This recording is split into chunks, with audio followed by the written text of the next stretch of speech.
नमस्कार। कल हमने देखा था determination of critical temperature and critical pressure और उसको यानी क्रांतिक ताप और क्रांतिक दाब को ज्ञात करने की विधि हमने देखी थी। और उसके पहले हमने देखा था कि क्रांतिक घटनाएं और क्रांतिक स्थिरांक क्या होते हैं।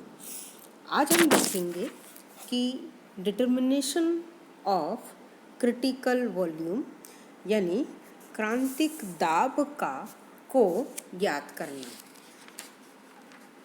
देखिए, क्रांतिक ताप और क्रांतिक दाब तो हम प्रयोग द्वारा सीधे सीधे निर्धारित कर सकते हैं, लेकिन क्रांतिक आयतन का जो निर्धारण है वो हम सीधे सीधे ज्ञात करने में बड़ी परेशानी होती है, क्योंकि हमने ये परिभाषा पढ़ी थी कि भाई क्रांतिक ताप और क्रांतिक दाब पर एक मोल गैस का जो आयतन है वो क्रांतिक आयतन कहलाता है। लेकिन वास्तव में उस एक मोल गैस का आयतन मापकर क्रांतिक आयतन ज्ञात नहीं किया जा सकता है, क्योंकि दाब और ताप के थोड़े से परिवर्तन से आयतन में बहुत बड़ा परिवर्तन हो जाता है। तो इसलिए इस आयतन को ज्ञात करने के लिए एक परोक्ष विधि काम में ली गई है, और वो विधि है काइले और मैथाइयस साइंटिस्ट के आधार पर साइंटिस्ट ने दी है। और वो विधि जो है वो सरल रेखीय व्यास के नियम पर आधारित है। उस नियम के अनुसार किसी द्रव और संतृप्त वाष्प के घनत्वों के माध्य मानों को संगत ताप के विरुद्ध आलेखित किया जाता है, तो एक सरल रेखा प्राप्त होती है। तो इस नियम को सरल रेखीय व्यास का नियम कहा गया। देखिए, जैसे आप इस फिगर में आप देख रहे हैं, यह आलेख आपके फिगर में दर्शाया गया है। इस फिगर में आप देखो, ध्यान से देखो कि यहाँ जो ये ग्राफ, यहाँ पर जो ये ग्राफ ड्रॉ किया गया है, ये जो ड्रॉ किया गया है ये टेम्परेचर वर्सेस डेंसिटी ये ग्राफ ड्रॉ किया गया है। और इसमें जो ये ये AC है, ये जो AC है, ये AC संतृप्त वाष्प, और ये जो BC है ये द्रव के घनत्व का ताप के विरुद्ध आलेख है। यानी ये AC जो हमें नज़र आ रहा है ये density of saturated vapour versus temperature graph है। और इसी तरह से ये जो BC है ये ग्राफ जो है ये density of liquid versus temperature ये ग्राफ ड्रॉ किया गया है। तो हम ये देख रहे हैं कि ताप बढ़ाने पर दोनों के मान एक दूसरे के नज़दीक पहुंच रहे हैं, है ना। और इस क्रांतिक बिंदु C पर आकर इनके मान समान हो जाते हैं। अब आप यहाँ पर देख रहे हैं ना कि इस कर्व का जो शिखर है ये तीक्ष्ण नहीं है।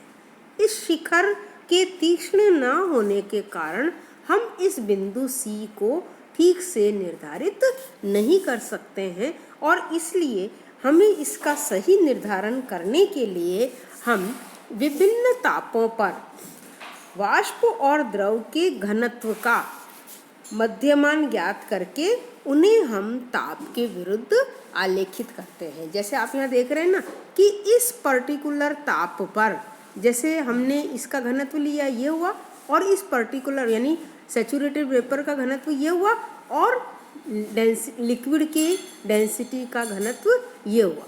ठीक है, इन दोनों का हमने मीन निकाल कर और हमने इस तरह से ये पॉइंट ले लिया। तो इस तरह से हमने अलग अलग टेम्परेचर पर हमने इन संतृप्त वाष्प और द्रव के घनत्व का जो है मीन निकाल कर उसको हमने ताप के विरुद्ध आलेखित किया, तो हमें ये सीधी रेखा प्राप्त हुई। और ये जो सीधी रेखा हमें प्राप्त हुई, ये सीधी रेखा इस बिंदु C पर काट रही है। तो इस बिंदु C पर जो ताप है वो इसका क्रिटिकल ताप कहलाएगा, और इस बिंदु C के संगत जो घनत्व है वो घनत्व कहलाएगा इसका क्रांतिक घनत्व। तो इस तरह से क्रांतिक आयतन का मान इस प्रकार से प्राप्त क्रांतिक घनत्व में हम अणुभार का भाग देकर प्राप्त कर सकते हैं। तो इस तरह से क्रांतिक आयतन को प्रायोगिक विधि के परोक्ष विधि के द्वारा निर्धारित किया जाता है। अब हम जो देखेंगे इसके आगे, और वो है PV isotherm of real gases, यानी वास्तविक गैसों के पीवी आइसोथर्म। तो वास्तविक गैसों के जो पीवी आइसोथर्म हम ज्ञात करेंगे, उसके लिए साइंटिस्ट एंड्रू ने क्रांतिक घटनाओं का अध्ययन किया और उन्होंने विभिन्न ताप पर गैस के आयतन पर दाब का प्रभाव जाना, और उन्होंने फिर उसके ग्राफ आलेखित किए। वैसे हम ये जानते हैं कि निश्चित ताप पर दाब और आयतन के मध्य खींचे गए आरेख आइसोथर्म कहलाते हैं। जैसे हमने ये खींचा, ये दाब और ये आयतन, उसके मध्य जो हमने ये आरेख खींचा है, ये आरेख जो है समतापी वक्र या आइसोथर्म्स कहलाते हैं। ठीक है, तो आदर्श गैस के लिए P और V के मध्य जो आरेख खींचा जाता है वो इस तरह से ये एक रेक्टेंगुलर पैराबोला आता है आदर्श गैस के लिए। लेकिन CO2 गैस के लिए अगर ये ग्राफ खींचे हम तो हमें इस तरह का पैराबोला प्राप्त नहीं होता है। तो इसलिए CO2 गैस के लिए हमने अलग अलग ताप पर पैराबोला ड्रॉ किए हैं, जो आप यहाँ पर फिगर में देख रहे हैं। देखिए, ये जो हमने पैराबोला ड्रॉ किया हुआ है, ये CO2 गैस के लिए हमने ड्रॉ किया हुआ है अलग अलग ताप पर। आप देख रहे हैं इस फिगर में 13.1 डिग्री सेंटीग्रेड पर यह ग्राफ मिला, 21.5 पर, 31 डिग्री सेंटीग्रेड पर, 35.5 पर हमें ये अलग अलग ग्राफ देखने को मिल रहे हैं। तो हम इसको डिस्कस करने के लिए हम सबसे पहले इसको ये टेम्परेचर 13.1 डिग्री सेंटीग्रेड पर हम इस आरेख को देखते हैं। ये आरेख जो हमारा खींचा हुआ है, ये वॉल्यूम वर्सेस प्रेशर ये आरेख है, और इस 13.1 डिग्री सेंटीग्रेड पर जो ये आरेख खींचा गया है, इसको हम पहले नाम दे देते हैं। देखिए, ये है HI J और K। इस ग्राफ को हमने 13.1 डिग्री सेंटीग्रेड पर हमने इसको नाम दिया HIJK। ये ग्राफ हमने देखा है।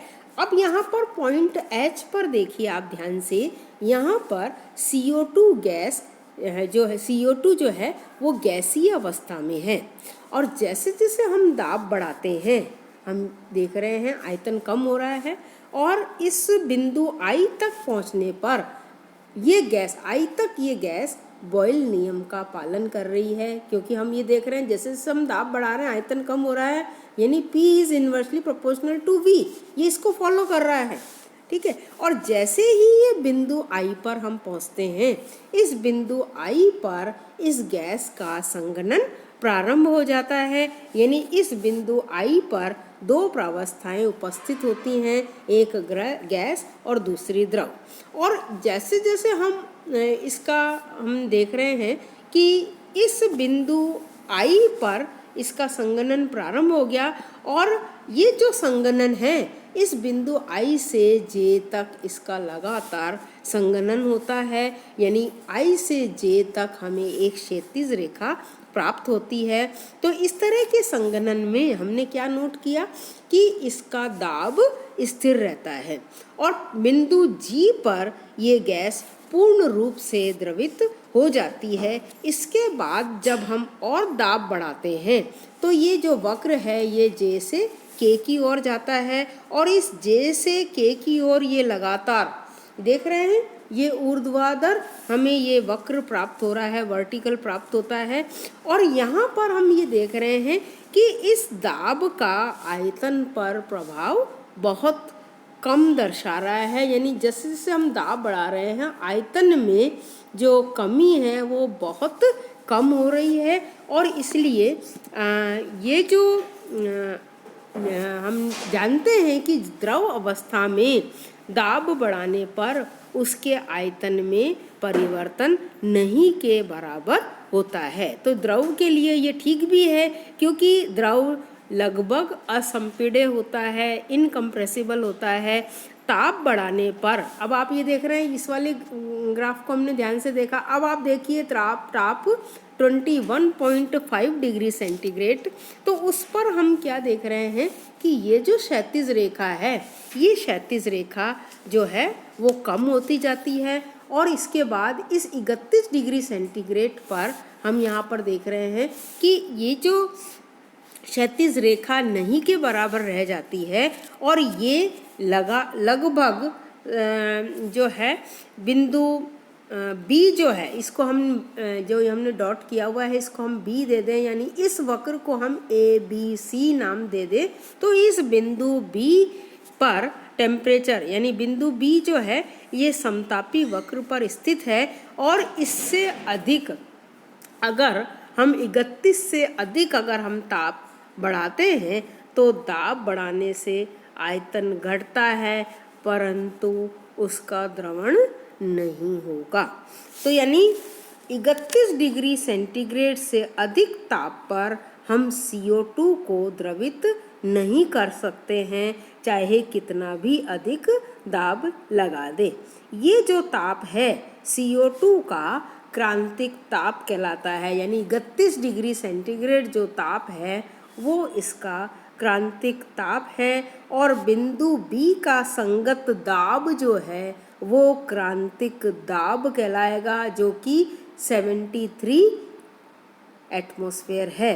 और बिंदु बी क्रांतिक बिंदु कहलाता है और समतापी वक्र ए बी सी जो कि बिंदु बी से गुजरता है उसको हम क्रांतिक समतापी वक्र कहते हैं।